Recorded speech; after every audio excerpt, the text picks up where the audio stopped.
Chers amis de la communauté de l'astroblog, bonjour à toutes et bonjour à tous, merci de votre écoute. Si vous aimez ces vidéos, n'oubliez pas de mettre un petit pouce en l'air ou laisser un commentaire ou un émoticône, parce que avec les algorithmes de YouTube, ça permet de créer du flux et donc de rendre cette chaîne plus visible. Vous pouvez aussi bien sûr partager en copiant-collant le lien soit de la vidéo, soit de la chaîne.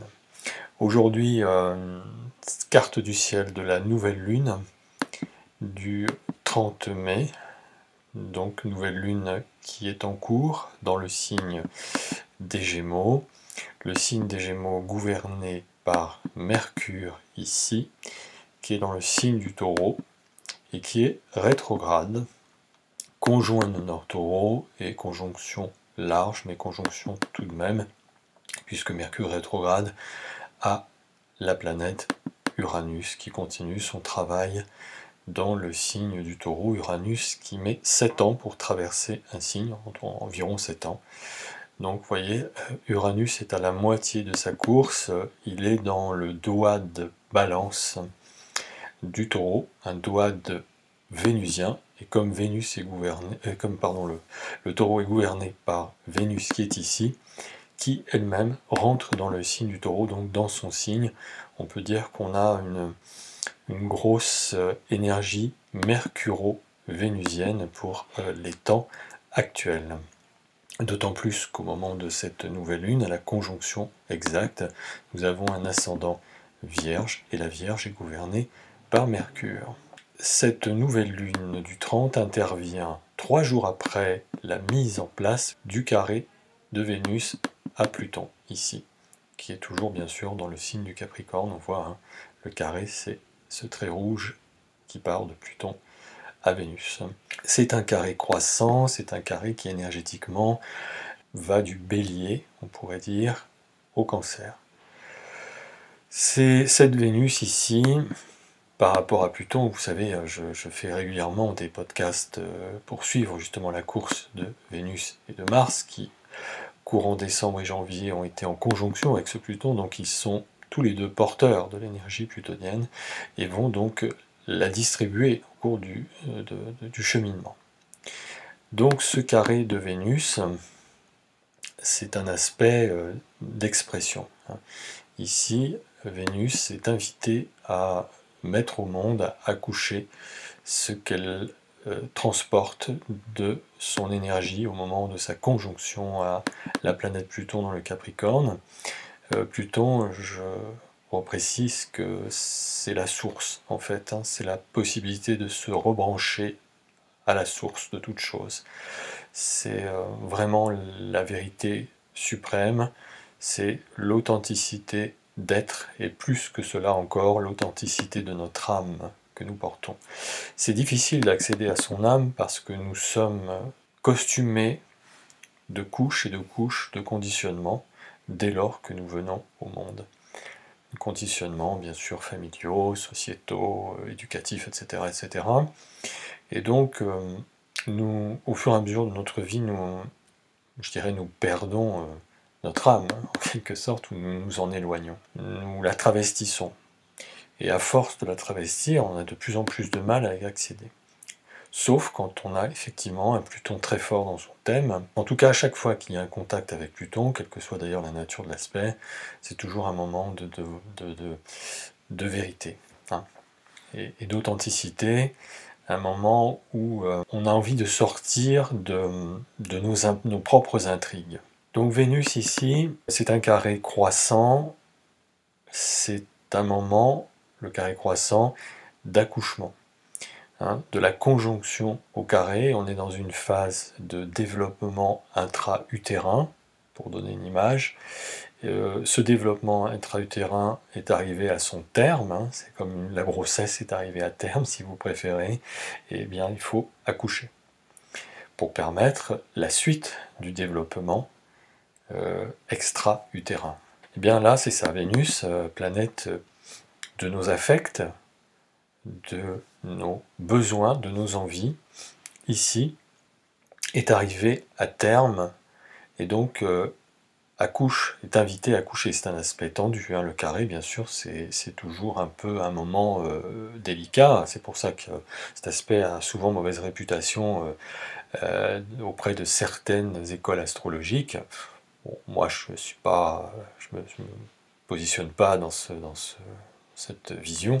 C'est juste un aspect, voilà. Et comme tous les aspects, il a son rôle à jouer. Celui-ci, eh bien, c'est de nous faire accoucher d'une forme, hein.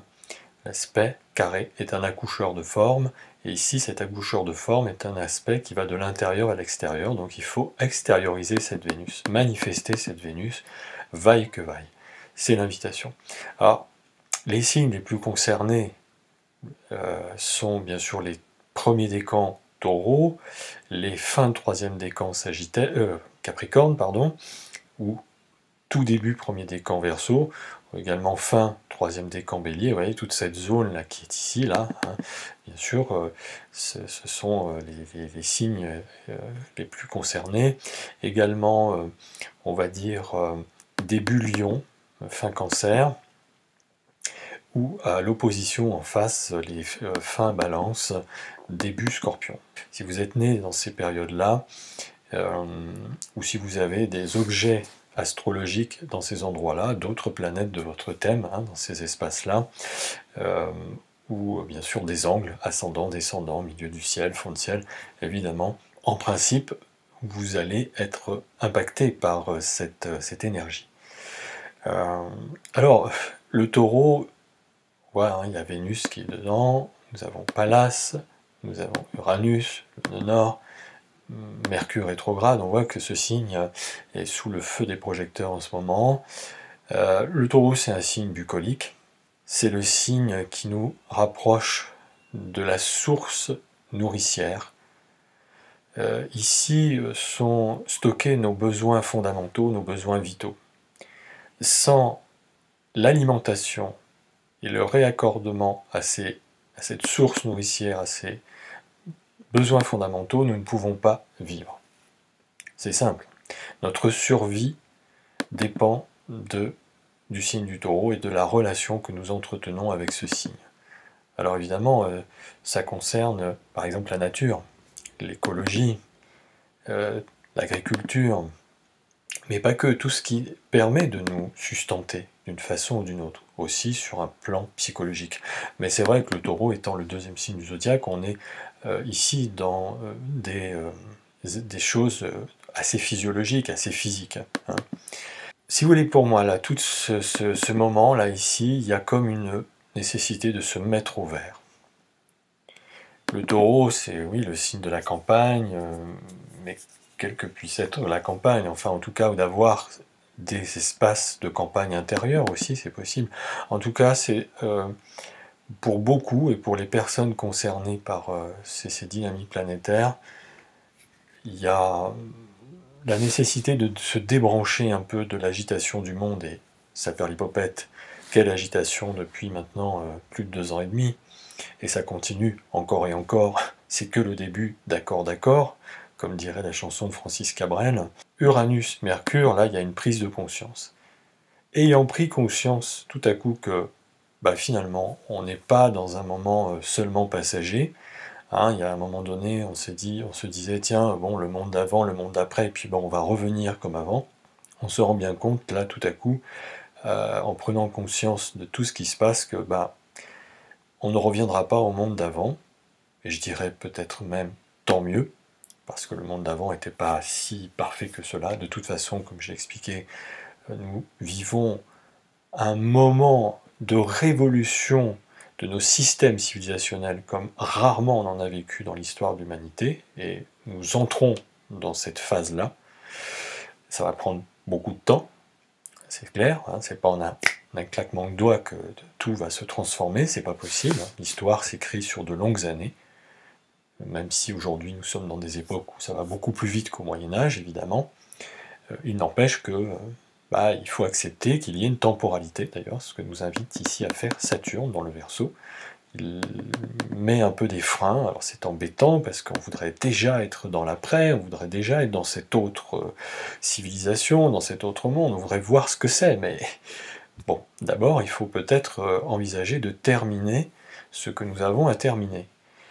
Et de bien le terminer, comme j'ai expliqué. Hein, parce que si on termine mal, si on ne boucle pas le bilan en cours, ça risque, eh bien, on risque de repartir sur le cycle futur avec des affaires pas bien terminées, et donc on ne pourra pas se consacrer pleinement au nouveau projet.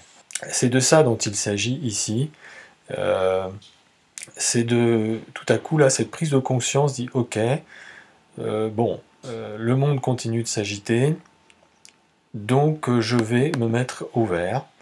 Je vais prendre un petit peu de recul avec tout cela.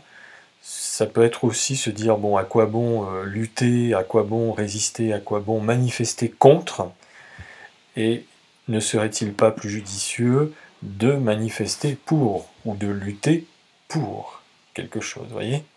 Parce que lutter contre, tandis que il n'y a pas vraiment beaucoup de changements dans cette lutte contre. On voit bien que les autorités en place maintiennent leur leadership, et je dirais même, on le voit avec le résultat des élections récentes, que ce leadership a été encore plus validé. Donc c'est pas demain la veille, pour l'instant, que nous allons avoir des instances dirigeantes, des instances d'autorité de pouvoir, qui semblent de bonne volonté pour lâcher ce qu'il y a à lâcher, et s'avancer vers autre chose. Ou en tout cas, ce vers quoi elle nous propose d'avancer, c'est plutôt une accentuation et une amplification de ce qui est déjà en place, pour préserver, évidemment, le leadership en place. Donc là, le taureau, c'est ça, c'est se consacrer peut-être à des choses plus quiet, plus paisible, parce que le taureau c'est quand même un signe qui aime bien sa tranquillité, hein. D'autant plus qu'au moment du carré exact de Vénus à Pluton, on avait une conjonction de la Lune à Vénus. Alors s'il y a bien une conjonction qui parle de tranquillité, de douceur angevine, de félicité, de douceur de vivre, c'est bien la conjonction Lune-Vénus. Bon, en tout cas, tous les aspects Lune-Vénus. Voilà. Mais à plus forte raison, la conjonction. Donc le carré à Pluton pousse, on va dire, cette Vénus et cette Lune, surtout Vénus dans son signe le Taureau, et la Lune exaltée dans le signe du Taureau. Donc ça pousse à aller vraiment vers des espaces de tranquillité, d'équanimité, de douceur de vivre. De se tenir un peu écarté et à distance des fracas du monde. Ça ne veut pas dire que on n'est plus conscient de ces fracas du monde et qu'on ne va plus être impliqué ou intéressé par ceci, mais sans doute, et peut-être d'une façon différente et avec beaucoup plus de tranquillité, et s'avancer plus vers justement cet Uranus dans le Taureau, là, un cheminement de nouvelles valeurs, donc de cette Vénus en carré à ce Pluton, Vénus chez elle, qui a la maîtrise bien sûr d'Uranus, la maîtrise du nord, la maîtrise de ce Mercure rétrograde. Donc, des valeurs là, hein, Vénus c'est ça, hein, c'est l'échelle de nos valeurs, ce qui nous plaît, ce qui nous déplaît, les besoins d'épicurisme, hein, parce que Vénus dans le Taureau c'est ça, c'est le plaisir de la vie, gourmet, les bons plaisirs que la vie peut nous proposer sur notre chemin, en profiter véritablement. De s'organiser d'ailleurs, hein, avec ici la Vierge, organiser sa vie stratégiquement, peut-être, pourquoi pas, déménager, je ne sais pas, hein, c'est vrai qu'il y a beaucoup de personnes qui quittent actuellement les villes, hein. Je lisais dernièrement que Paris avait perdu 40 000 habitants, je crois en 2020 ou 2021, je ne sais plus exactement, ce qui est quand même pas mal, suite à la crise Covid. Ça parle de ça en fait, et on est tous un peu concernés, et plus particulièrement bien sûr par des personnes qui ont des zones de leur thème qui vont être activées à ce niveau-là. Je parle maintenant de Mercure rétrograde, maître de la nouvelle lune, conjonction Soleil-Lune, Gémeaux. Le Gémeaux, c'est un signe relationnel. C'est un signe de mise en contact avec tout ce qui est autour de soi. Les trois signes relationnels, Gémeaux, Balance et Verseau, ont chacun leur rôle. Ici, dans la mise en relation aux Gémeaux, on rentre en relation sans but précis. Donc on multiplie les contacts, on multiplie les échanges, on multiplie la mise en relation avec les personnes autour de soi, les situations, les objets. C'est la découverte en fait, le Gémeaux. C'est un signe d'apprentissage. C'est un signe où on engrange, on va dire, telle une abeille qui butine sur différentes fleurs.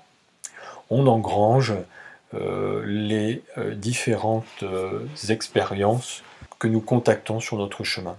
À la balance, bien sûr, là, c'est autre chose. On va rentrer en relation pour faire quelque chose.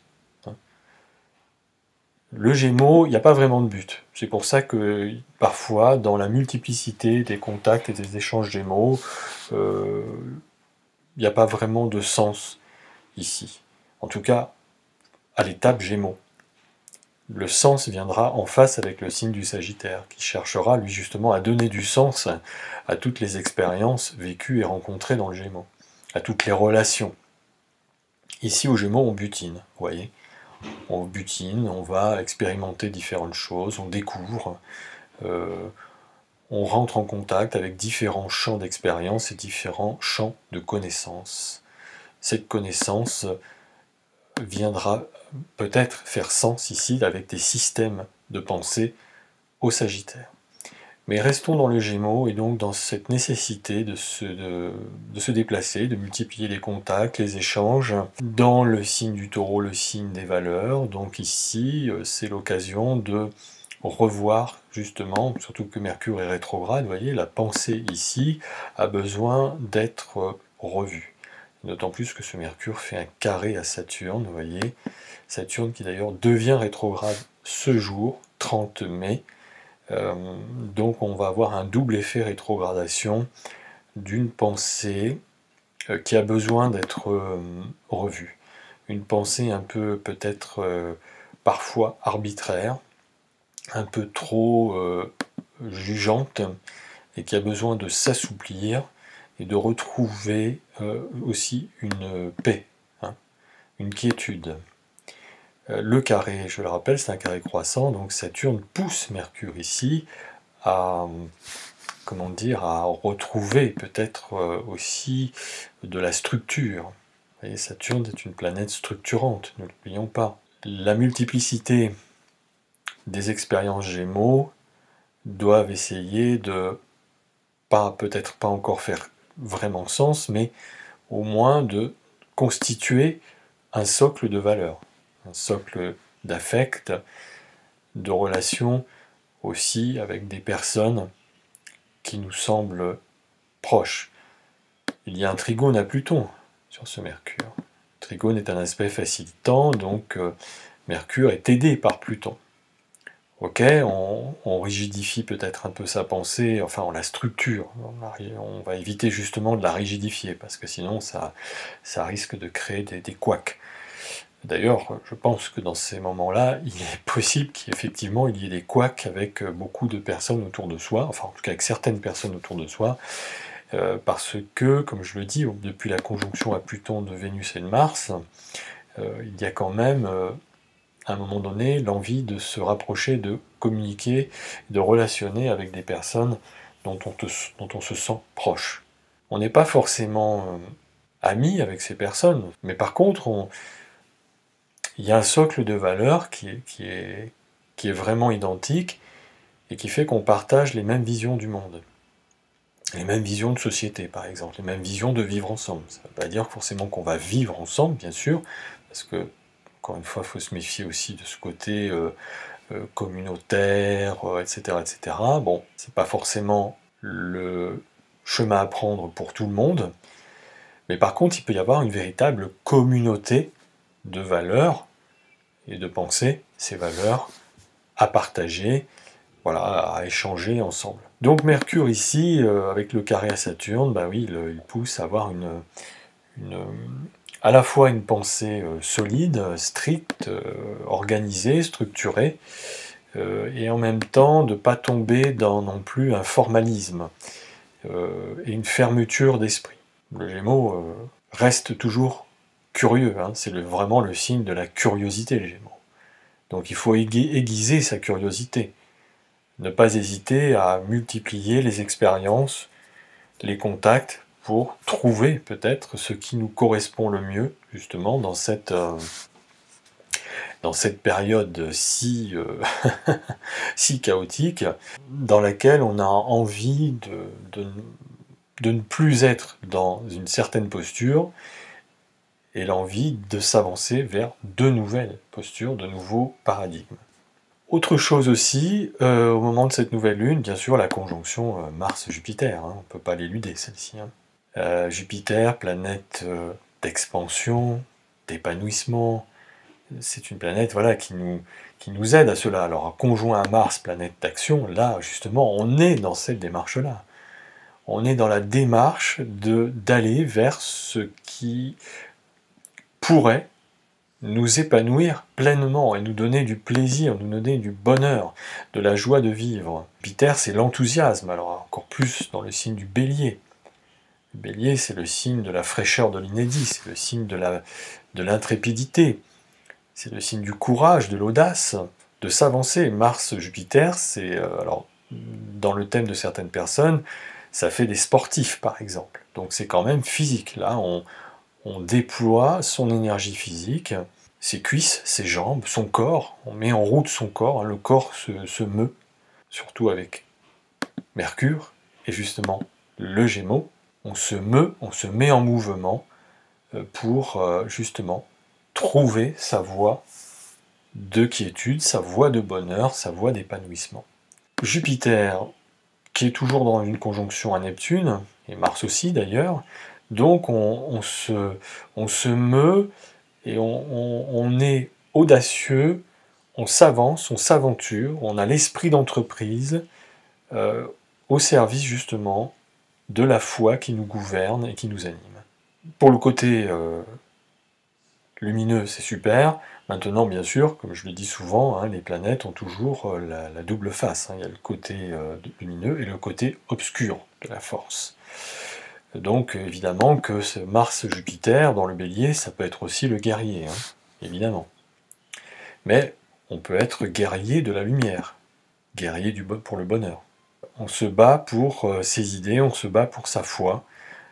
Attention toutefois, quand même, de ne pas tomber, je vous le dis, avec ce Saturne-Mercure, dans une vision trop étroite et qui en oublierait quand même beaucoup de paramètres pour pouvoir être le plus juste possible.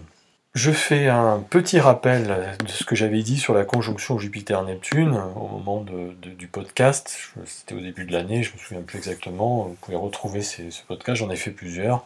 Je disais à un moment donné, parce que c'est un aspect d'hyper-amplification, ça. Donc c'est sûr que là, on déborde d'enthousiasme pour entreprendre des choses, quoi qu'on puisse entreprendre. Parce qu'on a envie de faire entendre son existence au monde. Le Bélier et Mars, c'est « j'existe ». On ne sait pas encore tellement bien pourquoi on existe. On va chercher justement au fur et à mesure du cycle de croissance à donner sens à son existence, à savoir pourquoi on existe, pourquoi on est là. Mais là, ici, on a envie d'exister véritablement, envers et contre tout. Et même envers et contre tous. On déborde d'énergie avec Mars, Jupiter et Neptune pour cheminer vers cela. Maintenant, bien sûr, c'est sûr que comme le Bélier fonce, tête première, fonce bille en tête et surtout avec Jupiter, waouh! Allez hop, on passe la surmultiplier là. Fonce pour justement aller dans le sens de ses désirs, de ses envies.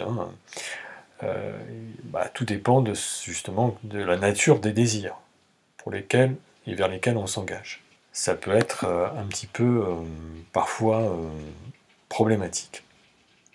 Parce qu'on peut se heurter bien sûr à des circonstances qui vont nous rappeler que là, il y a un petit souci et nous ne sommes pas tout seuls et qu'il va falloir tenir compte des autres, la balance en face. Donc il va falloir trouver un juste équilibre. Mais là, dans cette étape-là, c'est pas le moment, on n'en est pas là. On en est là, j'y vais bille en tête, et puis on verra bien. On verra bien ce qui se passe. Parce que justement, il y a eu beaucoup de frustration, il y a eu beaucoup de questionnements, il y a eu beaucoup de luttes, peut-être de protestations, de mécontentement, etc., etc. Et là, justement, il n'a plus trop envie de perdre son temps dans ce genre d'attitude et du coup de s'orienter vers autre chose. Jupiter-Neptune, j'avais dit, hein, hyper expansion, en fait, tout ce qui se passe sous les effets Jupiter-Neptune s'hyper amplifie. J'avais parlé d'une possibilité de pandémie, de quelque chose, etc. Alors évidemment, on sortait de la crise Covid, d'ailleurs on n'est pas complètement sorti, et on pouvait se poser la question de quel type de pandémie pouvait-il s'agir. Alors évidemment, il y a maintenant la guerre en Ukraine, et puis voilà TIPA, ce nouveau virus là, la variole du singe, et c'est parti, on nous ressort encore une fois la peur, etc., etc., les injonctions de l'OMS, possibilité donc de reporter le masque, alors évidemment, comme Saturne se remet en position rétrograde, il va revenir au carré à Uranus dans les semaines qui viennent, et puis ça refera carré exact au mois d'octobre, jusqu'en janvier 2023. Donc est-ce qu'on va pas de nouveau nous faire porter le masque, et puis des injonctions vaccinales, et puis ceci, et puis cela, et pourquoi pas encore de nouveaux isolements, de nouvelles quarantaines. Je ne sais pas si on nous reconfinera d'une manière générale, mais est-ce qu'on va pas... voilà. Bref. Ça, c'est une chose. J'avais parlé aussi d'un leadership des grands organismes. Hein, tout ce qui concerne la santé, le Big Pharma, l'OMS. Et qu'est-ce qu'on a entendu dans le discours d'Emmanuel Macron il y a quelques jours? La délégation de pouvoir sanitaire à l'OMS. Les États donc se déchargeraient leur politique de santé publique à cet organisme mondial. C'est-à-dire que là, on va vers une centralisation, hein, quelque part, de décisions de pouvoir sanitaire et politique au sein de cet organisme mondial. Alors, évidemment, on peut y voir le bon côté des choses, c'est-à-dire qu'effectivement, la facilitation du coup pour coordonner des actions en vue de veiller à la santé des citoyens de la Terre, mais aussi dans le côté un peu corrompu avec ce Pluton, parce que Pluton aussi il peut jouer la carte de l'intrigant, et donc corrompre un peu les choses, et en plus il le fait avec beaucoup de facilité parce qu'il y a un sextile ici, hein, vous voyez, donc c'est bien soutenu et bien aidé. Donc le côté à décider d'une manière arbitraire et sans nuance de politique sanitaire d'une manière générale, sans tenir compte des singularités, des particularités, sans tenir compte aussi des volontés différentes des uns et des autres. Et de vouloir imposer, donc d'avoir une forme de dictature sanitaire sur le monde. Ça, c'est le danger encouru. Hein. Cette centralisation des pouvoirs, de toute façon, quelle qu'elle soit, c'est toujours ça. Hein. C'est-à-dire qu'il y a le pouvoir centralisateur qui décide pour tout, avec tous les travers de ce système de fonctionnement. Donc j'avais parlé de tout ça à un moment de l'explicitation et du développement de la conjonction Jupiter-Neptune, hein. À la fois d'une possibilité d'un tsunami, d'une vague géante qui créerait une forme d'hystérisation générale. Alors en fait, évidemment, il y a plusieurs épiphénomènes qui viennent alimenter cette conjonction Jupiter-Neptune, ce phénomène central. On est à l'aube, là, encore une fois, d'un nouveau virus, et on commence à voir poindre des injonctions de politique sanitaire, avec bien sûr la peur en toile de fond concernant ce monkeypox, comme on l'appelle actuellement. C'est à suivre, nous verrons bien. Ce qu'on peut dire en tout cas, c'est que il est peut-être important, pour revenir à l'explicitation de départ, de se mettre au vert. Hein, comme je l'ai dit, hein, le cyclone il continue de tourner, lui. Hein, mais si on est dans l'œil du cyclone et qu'on suit le mouvement du cyclone, on a beaucoup de chances de rester dans l'œil du cyclone. Vous savez que dans l'œil du cyclone, c'est le calme plat. Hein. Par contre, tout autour, ça continue de tourner, de s'agiter, c'est la tempête, c'est la catastrophe, tout est dévasté. L'œil du cyclone, lui, préserve justement la quiétude, le calme. Alors c'est aussi trouver des espaces de calme, mais c'est aussi l'espace intérieur en soi. Se recentrer, trouver son espace de calme intérieur, tandis que tout autour, le monde s'agite, panique, perd la raison. Parce que c'est un peu ça, Jupiter-Neptune aussi, avec Mars, ça peut être ça, c'est qu'il y a la perte de la raison ne fait qu'augmenter et que s'amplifier encore de plus en plus. C'est déjà pas mal, mais alors là, on pourrait atteindre encore plus de sommets de délire, de folie générale, voilà, de comportements totalement insensés, et surtout une adhésion générale à justement des décisions politiques qui n'auraient ni queue ni tête, quoi, qui seraient déconnectées justement de la réalité. Je rappelle que l'ascendant Vierge et Mercure aussi, ce Mercure Vierge, Mercure Gémeaux, nous invite à faire preuve de discernement, surtout avec cette rétrogradation. Attention justement à ne pas perdre pied et à rester critique. Faire preuve de discernement, d'esprit analytique et de remettre bien les choses en ordre et à leur place. C'est l'esprit scientifique, là, si vous voulez, l'ascendant Vierge avec Mercure rétrograde.